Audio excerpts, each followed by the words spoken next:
My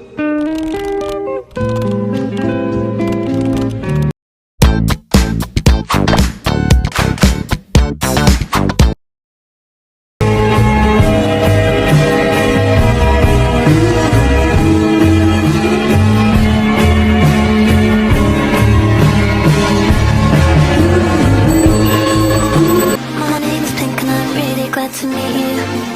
You're recommended to me by some people. Hey, ooh, is this illegal? A few minutes later. Assalamualaikum warahmatullahi wabarakatuh. Hai semua, kami dari kelompok 3.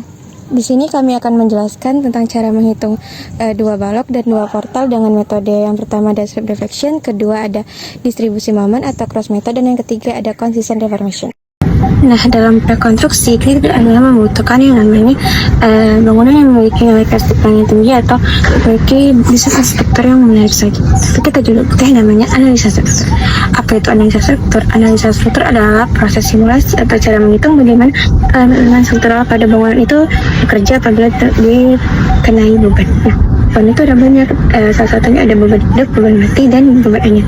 Kalau beban hidup itu seperti kita manusia yang mereka di dalam bangunan tersebut, kemudian ada beban mati ya berat bangunan itu sendiri. Few minutes later. Kemudian tumpuan itu terbagi menjadi 3. Yang pertama tumpuan jepit, kedua sendi, dan ketiga roll. Nah, kalau tumpuan jepit ini dia tuh mampu menahan 3 reaksi. Yang pertama itu horizontal, vertikal, dan momen gambarnya seperti atas.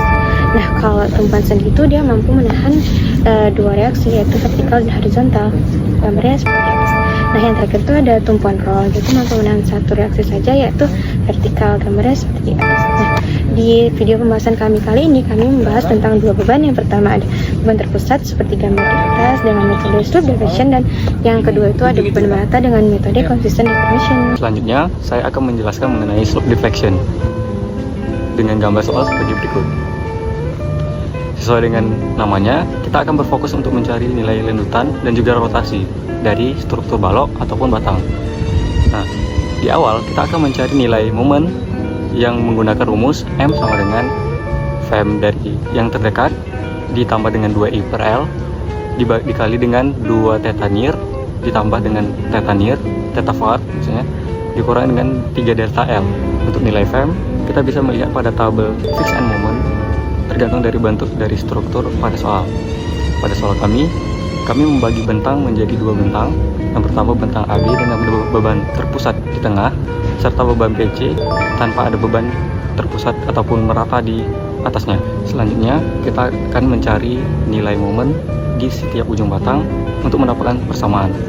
Persamaan tersebut bisa kita gunakan untuk mencari nilai theta, dan dari nilai theta tersebut barulah kita akan mendapatkan nilai momen dari setiap titiknya. Nah, dari nilai momen itulah baru kita bisa mendapatkan nilai reaksi yang bekerja pada struktur menggunakan persamaan kesetimbangan. Yang pertama itu kita membutuhkan 3 untuk mengetahui grafik gaya dalamnya.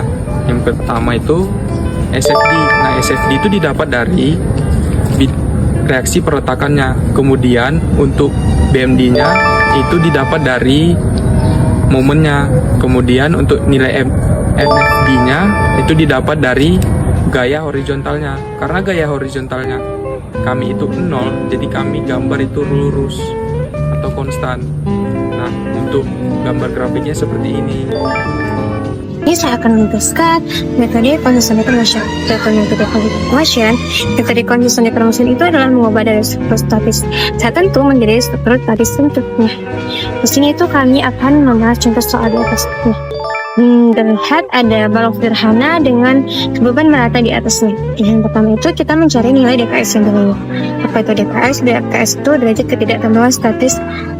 Nah, kalau kita mendapatkan DKS-nya, maka otomatis kita akan mendapatkan redundannya. Kata redundan itu kayak beredunnya. Nah, setelah kita mendapatkan redundannya, kita hilangkan si redundan ini dari struktur utama yang kita akan cari. Nah, setelah itu kita akan mencari deformasi di titik redundannya melalui rumus dari tabel.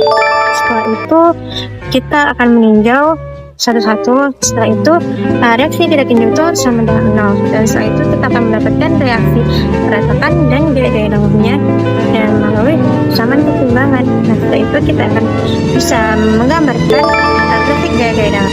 Menyelesaikan soal struktur bergoyang menggunakan metode slope diffraction.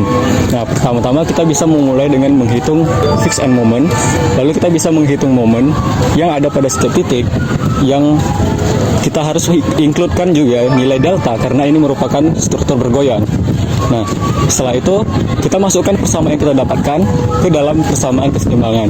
Nah, jangan lupa karena ini merupakan struktur bergoyang, kita juga harus memperhitungkan nilai horizontal. Nah, setelah kita menghitung nilai horizontal, kita baru bisa menghitung nilai delta, theta, serta kita bisa menggunakan metode eliminasi ataupun substitusi untuk mendapatkan nilai tersebut. Nah, setelah mendapatkan nilai tersebut, barulah kita bisa memasukkannya ke dalam nilai kesamaan nilai momen. Nah, dari situlah kita bisa mendapatkan nilai reaksi, nilai gaya-gaya dalam. Di sini saya akan menjelaskan portal slope yang tidak bergoyang. Nah, yang pertama itu kita harus mengetahui dulu nilai DKK dan DKS-nya dari bentang portal tersebut. Nah, dan juga kita harus melihat juga tumpuan dari bentang portal tersebut. Nah, karena masing-masing setiap tumpuan portal tersebut itu berbeda-beda, kita mencari nilai FM-nya, kemudian kita juga mencari nilai momennya. Setelah itu kita memperhitungkan nilai setiap join dari momen tersebut, baru kita masukkan ke persamaan keseimbangan. Di sini saya akan menjelaskan grafik tidak bergoyang dengan metode distribusi momen. Nah, portal tidak bergoyang itu ditandai dengan tumpuan dan bebannya itu simetris. Nah, yang pertama itu kita mencari nilai kekuatan si batangnya. Nilai kekuatan si batang itu yaitu kemampuan si batang itu untuk menahan rotasi. Nah, di sini kami memakai input A ikut L. Itu kita mencari si faktor distribusinya. Nah, di sini di soal kami buat lihat AB dan DFDC-nya itu 0 karena merupakan tumpuan dikit dan tidak ada beban di atasnya. Nah, kalau kita ingin meninjau si DFDA, maka rumusnya itu kekakuan AB per kekakuan AB ditambah kekakuan BC. Setelah kita mendapatkan nilai DF-nya, kita mencari nilai fixed end moment-nya, di mana kita mendapatkan rumusnya itu dari tabel. Nah, setelah itu kita dapat membuat tabel distribusi momennya, di mana yang pertama kita masukkan membernya, saya ada A, ada B, dan setelah itu kita masukkan si nilai DF dan VM yang telah dicari.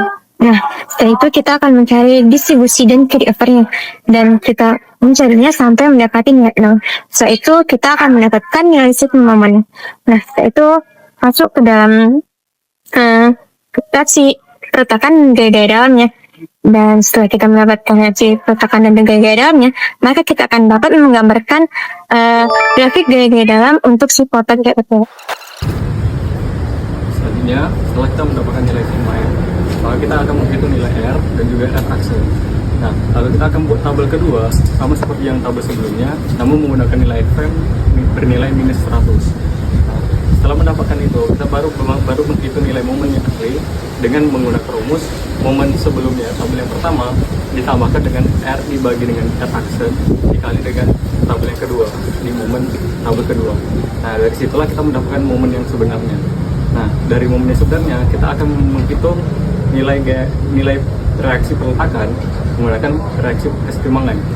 Dari situ juga baru kita bisa menghitung nilai gaya-gaya dalam dan menggambarkan grafik gaya-gaya dalam. Video kami kali ini adalah portal itu merupakan struktur statis tertentu di mana dia itu terdiri dari balok dan kolom yang jika kita ingin membedakan mana portal yang bergoyang dan tidak bergoyang, kita bisa melihat dari tumpuan dan beban yang bekerja pada strukturnya. Dan untuk portal bergoyang dia ada nilai theta dan delta.